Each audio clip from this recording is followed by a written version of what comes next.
Assalamualaikum warahmatullahi wabarakatuh. Berikut adalah video demonstrasi kontekstual pengambilan keputusan sebagai pemimpin pembelajaran oleh Eliawati CGP Lampung Timur.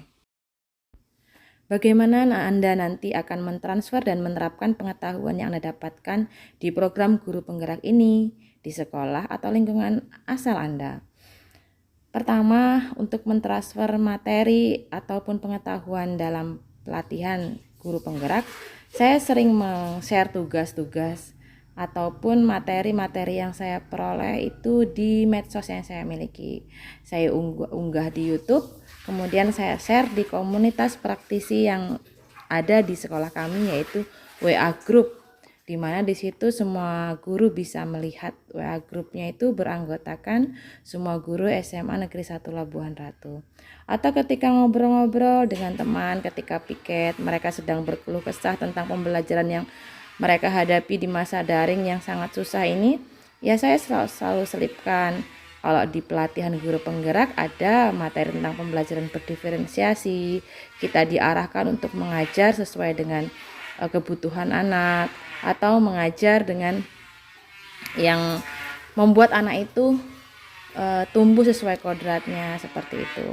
Atau ketika sedang ada rapat, ketika sedang membahas kasus anak, maka keputusan apa yang harus kita ambil itu harus memihak kepada anak. Nah, hal-hal itu tentu saya ingin sekali diterapkan di tingkat sekolah ya. Namun dalam hal ini penerapan pengetahuan masih saya terapkan di tingkat kelas, di mata pelajaran yang saya ampu, seperti pembelajaran berdiferensiasi, itu masih di tingkat kelas, belum diikuti oleh semua guru di sekolah saya. Ataupun di kelas binaan atau yang saya sebagai wali kelas, di sini saya membuat kayak kesepakatan kelas juga, walaupun di kelas yang saya ampu juga saya adakan seperti itu. Namun di kelas binaan saya lebih fokus kepada memimpin mereka menjadi seorang pemimpin, misal mengarahkan mereka sesuai dengan kodrat ataupun karakter mereka. Juga di program ekstrakurikuler yang saya bina, di mana di sana saya membimbing anak untuk berkarya sesuai dengan apa yang menjadi karakternya.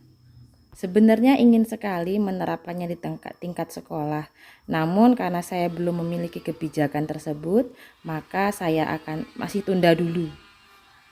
Dan ini menjadi dilema bagi saya, yaitu antara peran guru penggerak dan keadaan yang saling bertentangan.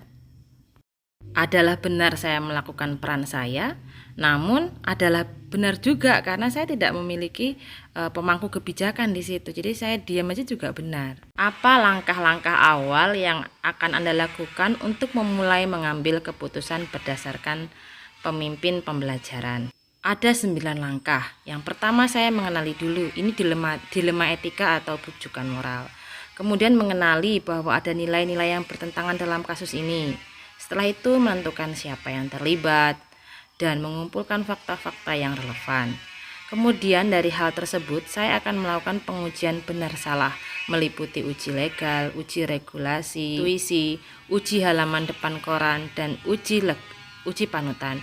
Satu hal saja salah, maka di sini adalah bujukan moral. Jika bujukan moral, maka kita langsung memilih yang benar saja. Kalau dilema etika, maka kita perlu melakukan analisis terhadap paradigma berpikir bahwa terjadi pertentangan benar lawan benar, yaitu antara keadilan lawan kasihan, individu lawan masyarakat, kebenaran lawan kesetiaan, dan jangka pendek lawan jangka panjang. Dalam hal ini paradigma bisa lebih daripada satu. Kemudian dilakukan prinsip resolusi dengan berpikir berbasis hasil akhir, atau berpikir peraturan, atau berpikir rasa peduli. Itu kita berpikir tentang obstirlema, yaitu pemikiran kreatif yang menjadi seperti win-win solution atas masalah yang kita hadapi. Buat keputusan dan lihat lagi keputusan dan refleksikan supaya bisa kita gunakan pada kasus yang akan datang. Mulai kapan Anda akan menerapkan langkah-langkah tersebut? Hari ini, besok, atau minggu depan, atau hari apa? Catat rencana Anda sehingga Anda tidak lupa. Ya tentu kalau saya sudah ketemu masalah ya, saya akan menerapkan langkah-langkah tersebut.